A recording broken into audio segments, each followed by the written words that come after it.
Hello everyone, this is Pal Ponder on Weather coming at you with another video.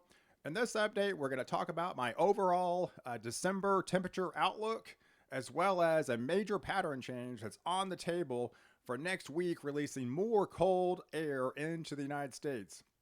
Before I do get started, if you do like weather-related content, please subscribe to my channel, as I will upload about 5 videos a week to keep you updated. All right, so let's get started. So here we're coming off the back end of that major nor'easter that happened yesterday. Over the last couple of days up in New England, we had 7.1 inches at Boston, 17 inches at Worcester, 20 inches in Albany. We had 27 inches up here. So I mean, I think we maxed out at like 36 inches in New Hampshire. So that was just an incredible snowstorm for such early on in the season. But yeah, no question. We've been talking about this strat warming event for about a week and a half now, and we talked about it yesterday. That signal off the typhoon, the activity in the Bering Sea is going to release that cold Arctic air into the United States, and you can see it in the upper millibar pattern. And this pattern is kind of mimicking what happened back in 2013. If you were with me on board my official winter outlook, I had 2013, 14, 14, 15 as my analogs, and there was a major Arctic outbreak. I said the coldest winter in 6 years, major Arctic outbreak that year in December. And I don't think it's going to quite get this far south with this particular outbreak. I think that's coming. But this kind of shows you what's the potential that could be on the table. And a lot of guys remember what happened in December of 2013. And if you take a look at some of the anomalies back from that year, 13, 14, 14, 15, this is kind of how December ended up looking like. And this is kind of where we're making that transition. Florida, a tad bit above normal. California, a little bit above normal. I'm going to talk about the atmospheric river shutting down for them. So that's going to stop starting next week. But we've got more cold air signaling into the United States. And if you take the highs of the high and low, this is the means of what happened back in 2013, how this actually shook out, and about 2/3 of the United States was below average. And if we take a look at the SOA index, and this is, like I said, I follow this religiously every day, and we talked about this yesterday, and it's still on board where we had that November 7th, we had that signal that's going into potentially a Madoki El Nino phase, where we watched that elevated Pacific jet, and now it's swinging on the other side, but it's about a 2-week lag. So you see it built a pretty good base, and now it's swinging up positive. And this is going back into an Enso neutral pattern. So that should shut the atmospheric river off for California. Sorry, California. The rain ends this week. I think the taps, the kink in the hose, stops next week, and you go back into a drier pattern. If we take a look at the latest Noaa Outlook, they flipped yesterday on a dime. And here's the latest 6 to 10 outlook. It shows that cold Arctic air pouring into the United States. Still the elevated higher temperatures down south.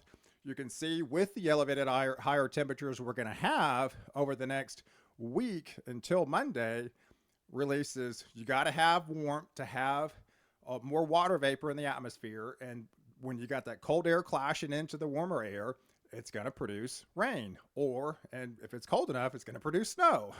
So, and it's showing that in the 6 to 10. And if we flip it to the 8 to the 14, it has more colder air, has the blocking pattern in Alaska, right? Got that cold Arctic air releasing down to the south of the United States, and coming over the top, it's either going to be rain or it's going to be snow. And so we've got a lot of moisture in the air coming off that back half of the elevated higher Southern Oscillation Index, and this carries all the way through the 14th of the month, so 2 weeks from now.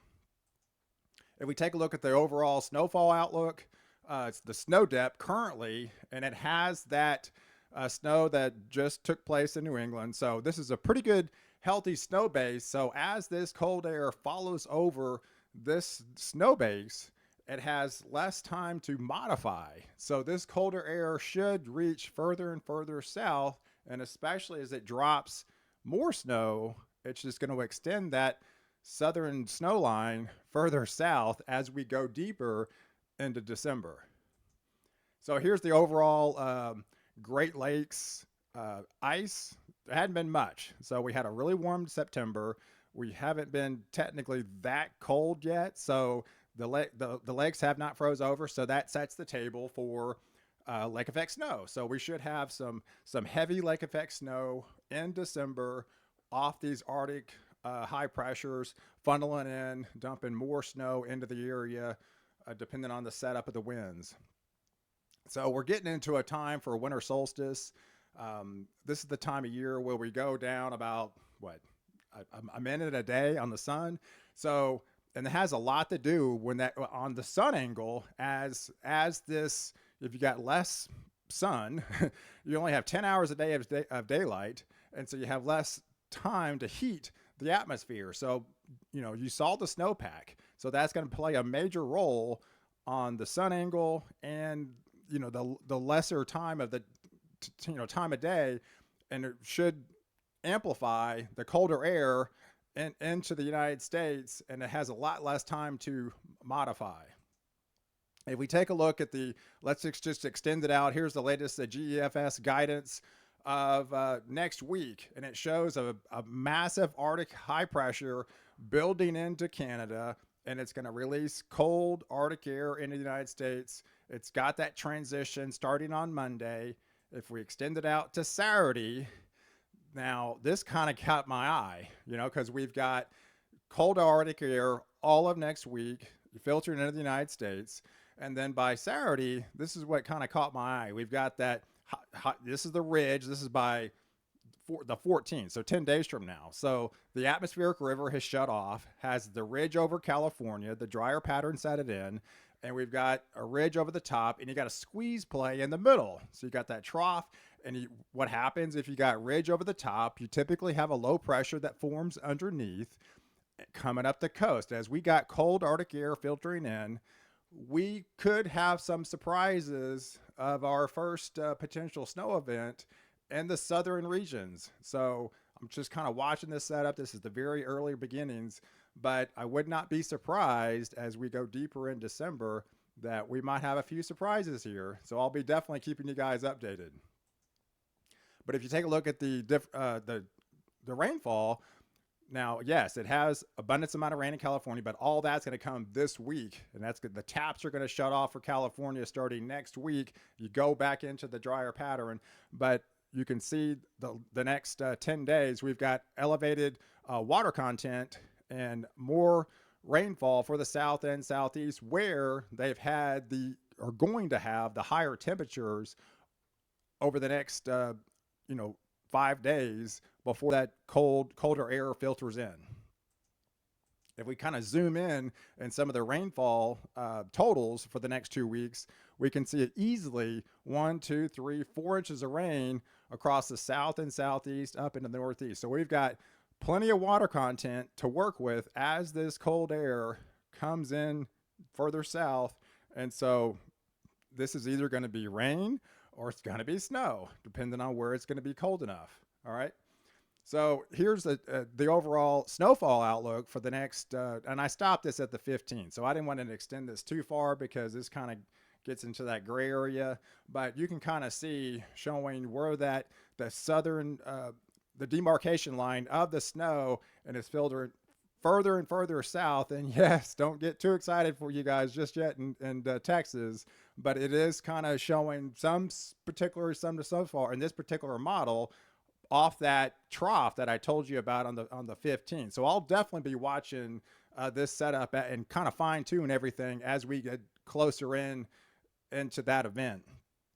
And so if you take a look at even extended on to the 18th, it has that, or this is the latest European model, kind of showing that same thing. It has the trough dig it in on Monday, coming into the United States. And if we extend it out, now if you can see this little blue line, okay, this is the 540 millibar. This is typically your rain snow line, okay?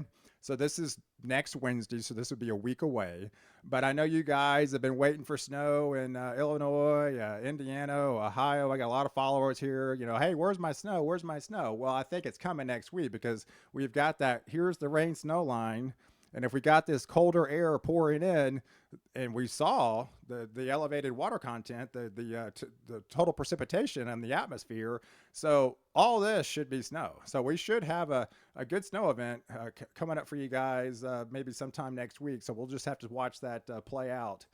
But if we extend it out, and this is the European, kind of shows that same thing, kind of has that squeeze play, right? We've got ridge on both sides, trough in the middle, classic setup. We've either got a rain event or we could have a southern surprise. So I'll be definitely watching this closely for sure. So if we take a look at the total precipitation for the European model, kind of shows the same thing. Elevated water content in California, shuts off the tap based on the elevated rising SOI going back into a neutral phase. The hose stops in California and it continues out west as this propagates east. And so we should have some elevated, abundant, more moisture coming off the backside on that lagging indicator off the SOI. If we take a look at the snowfall outlook for the European, and it kind of shows the same thing, right? It shows the demarcation line, not maybe as bullish as the Gfs was, but it still extends that snow line further and further south into the United States. If we take a look at the temperature anomalies, kind of show the same thing. It shows that massive ridge across that has going to have the warmth between now and starting Monday, but we've got that deep Arctic high pressure coming into the United States, filtering 10, 15, 20 degrees below normal mean. So that's the average temperature between the high and the low. And if we got temperatures showing 15 to 20 degrees below that number, that's some pretty impressive Arctic air that's coming on the table. And this even deepens as of Wednesday. You can see that, and showing extreme value. So these will be easily sub-zero temperatures for lows up in the central part of the United States. And I'll kind of fine tune these temperatures. But we extend this out to Saturday, shows that colder air filtering in further and further south, where we might have a southern surprise. And even on the 20th, it still has the cold air hanging around. So this cold air is not going to go. This not going to go anywhere. I think we're going to continue this pattern, and the anomalies are going to fine tune itself. So this only shows you the last 2 days, but it kind of shows you where we're at now. Has the elevated temperatures in the southeast. It's got that only 1 or 2 degrees below normal in California, but that will flip as the drier pattern filters in and a warmer pattern builds into California. But we got 10, 15 degrees below zero. Again, this only shows 2 days, and of course it has that snow pack over the New England. But here's my overall temperature outlook for December. So I kind of went all in on this, guys. So I'm really relying on this pattern that's going to potentially take in place for the rest of the month. And so even with the elevated temperatures, it's going to be happening between now and the end of the week. If you average out the highs and the lows, I still think we're going to have well below average temperatures in Montana, Wyoming, the Dakota states, northern Nebraska, Minnesota, Wisconsin, getting into Iowa, right? Well below normal temperatures. And even below normal temperatures into Idaho, Utah, Colorado, New Mexico, Oklahoma, even the Dallas-Fort Worth area, below normal average for the entire month. Kansas, Illinois, all these states, Arkansas, Kentucky, all the way up in the Maine. And then I just have normal temperatures where I just don't think, yes, you're going to get that Arctic air, but the average between the both events is going to come out normal, even along the East Coast where we have that elevated water vapor. And then I think we're going to have above average temperatures filtering into California where we have a drier pattern setting in, and we're going to have a drier pattern with above average temperatures off Florida into the deeper southeast regions. So that'll kind of give you an idea of what my thinking is going forward, kind of an overall outlook for December. I wanted to come on board this morning and let you guys know that a major pattern change is on the table. I definitely appreciate you watching this video, and definitely share with your friends on social media if you do love weather-related content, and subscribe to my channel, and definitely catch me in the next video where I protect you before and after the storm.